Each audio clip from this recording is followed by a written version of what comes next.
Greetings, you've tuned into radio 23.4A. 23.4A. Not really, this is Mr. K's, and it's 23.4A for sure. We've been talking about Napoleon and his rise to power and how he conquered just about all of Western Europe, but he's going to make some bonehead mistakes, and we're going to talk about them today.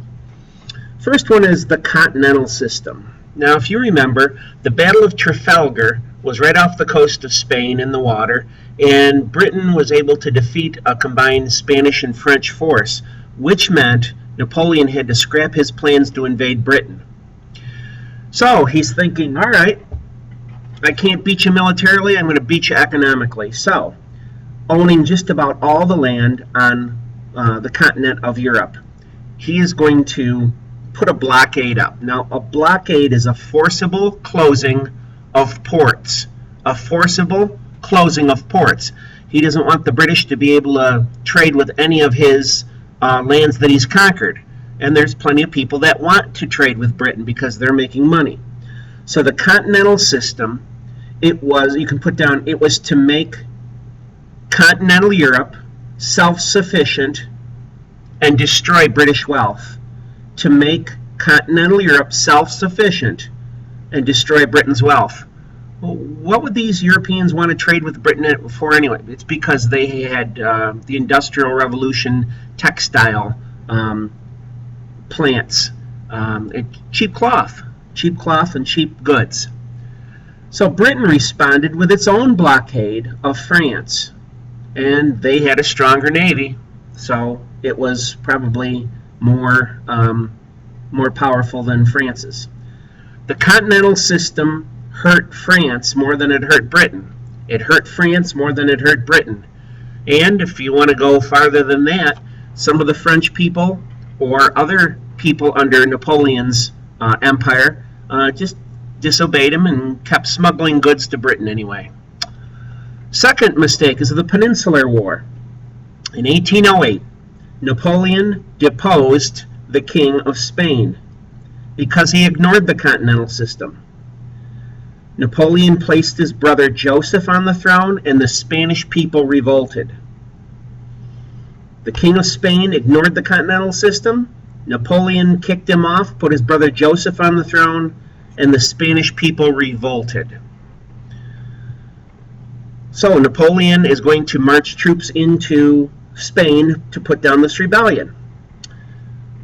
He's going to meet a different type of warrior, guerrillas. Guerrillas are hit-and-run warriors, hit-and-run soldiers or warriors.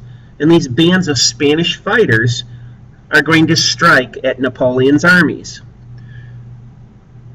So this Peninsular War is where France loses 300,000 troops in Spain in a guerrilla war.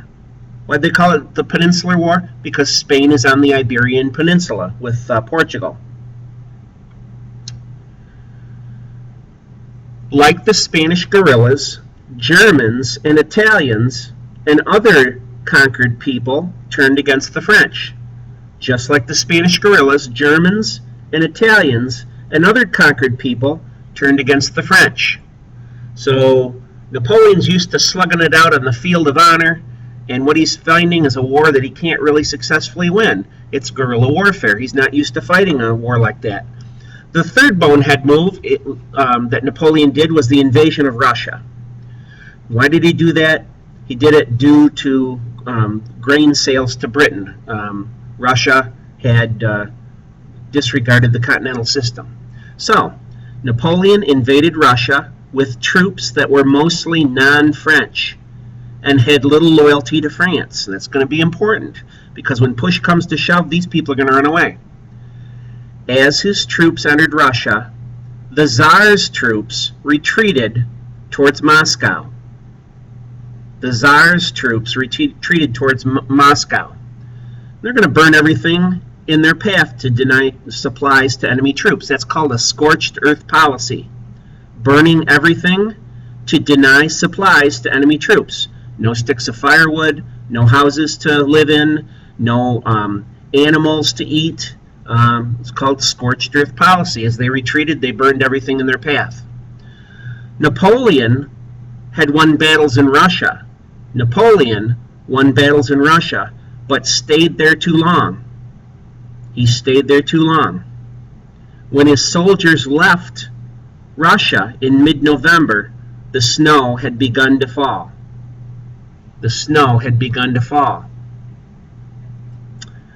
And Russian raiders are going to strike at the French army. He made it all the way to Moscow, but did not believe that the Tsar was going to hold out. Well, he stayed there too long and then had a long trip back out of Russia. That's where the Russian army came out of the winter and started to pick off his soldiers. By the time the Grand Army had returned to France, only 10,000 troops were left. Only 10,000 troops were left. 422,000 marched into Russia. Only 10,000 were left. This weakened the army so much that now the alliance could easily defeat the French. You can put down counterattack. Hey, Napoleon doesn't have as many troops anymore. Let's attack him.